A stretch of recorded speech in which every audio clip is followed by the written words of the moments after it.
What is going on, guys? Matt O'Leary back again today. It's been a very busy day in Jets land. We had some interesting storylines earlier from the day where Jason Peters said he was interested in joining the Jets, and then I reacted to the news about Mekhi Becton being named the starting right tackle, as well as some other offensive line news. All good things. But I wanted to come back on the program today so we could talk about one last important thing. Training camp. There was a practice too. So good news, we'll recap practice today and the biggest things that happened at training camp. So first and foremost, the New York Jets began to get some guys back from injury, which is a really good sign. Two of those guys are Laken Tomlinson and Alijah Vera-Tucker. Both those guys are projected to be the starting guard duo for the New York Jets. Laken Tomlinson on the left side, AVT on the right side. Both guys banged up. Did not play in the game last week, and they are both set to make their debut on Saturday against the New York Giants in the tune-up game. That is fantastic news because Aaron Rodgers is going to get the start, so you want as close as humanly possible the offensive line to be, as close to the starting unit as humanly possible. So AVT, Laken Tomlinson back in practice today. AVT even got involved in the team drills. They held him out on 11 on 11 initially at first, and then they put him back in, which is a really good sign. So the guard duo is back and practicing together, which is a great sign. Speaking of guys returning to practice, Jeremy Ruckert made his return. He was held out the last little bit here, and he is on his way back and looked fine today, which is, again, a really good sign. I thought he's had a great training camp. He made a catch in the game against the Carolina Panthers. He's someone who's looking for a bigger role in 2023 after kind of almost having a red shirt kind of year as I almost said a freshman, as a rookie with the New York Jets in 2022. I think you could really make a strong case to push for tight end 2 this year. And I do think that, maybe after this season, depending on how things go, they can move on from one of Tyler Conklin or CJ Uzomah and roll with, one of the vets and Jeremy Ruckert as their tight end duo going forward. But for this season, obviously they'll have, CJ and Tyler here. But Jeremy is a rising guy on this roster, and I think will push for a bigger role this season, especially just with his blocking ability. My favorite thing to come out of practice today was Alijah Vera-Tucker and Mekhi Becton next to each other on the right side. The Smash Bros, as they've called themselves, dating back to last year. But oh my God, they were dominant in the run game, which is fully expected. AVT, that was one of his strengths coming out of college. Really not a whole lot of a surprise there.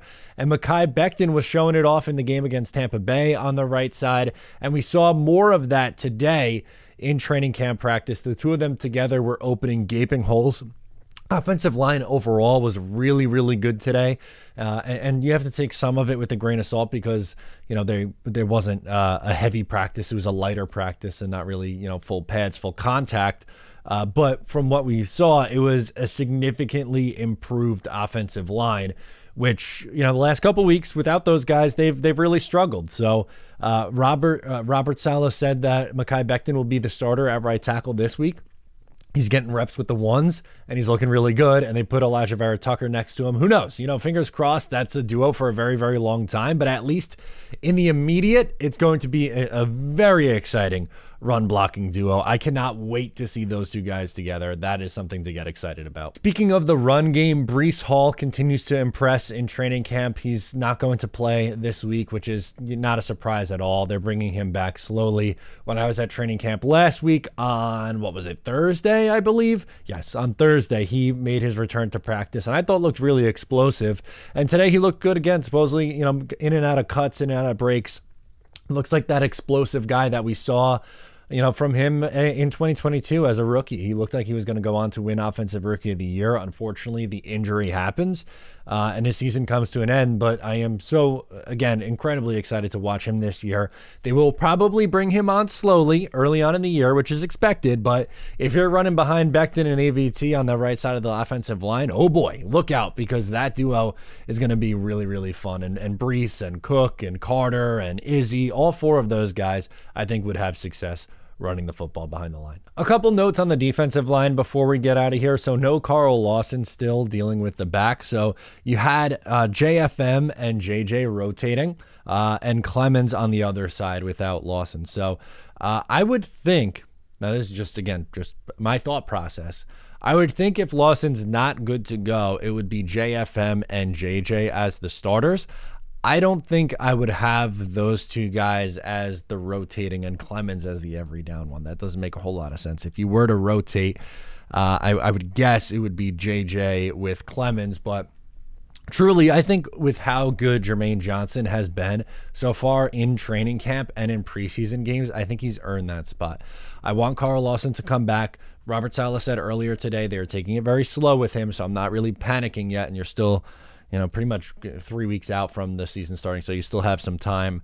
Again, no panic on that one yet with Carl Lawson, but good to see that JJ is obviously rising up the depth chart, and deservedly so. Like, he has played very, very good in the preseason so far, and definitely is deserving of a bigger role. And then last but certainly not least, someone else who has had a really good training camp in preseason is Quentin Jefferson. He made a really nice play behind the line of scrimmage to blow up a running back on the Bucs this past week.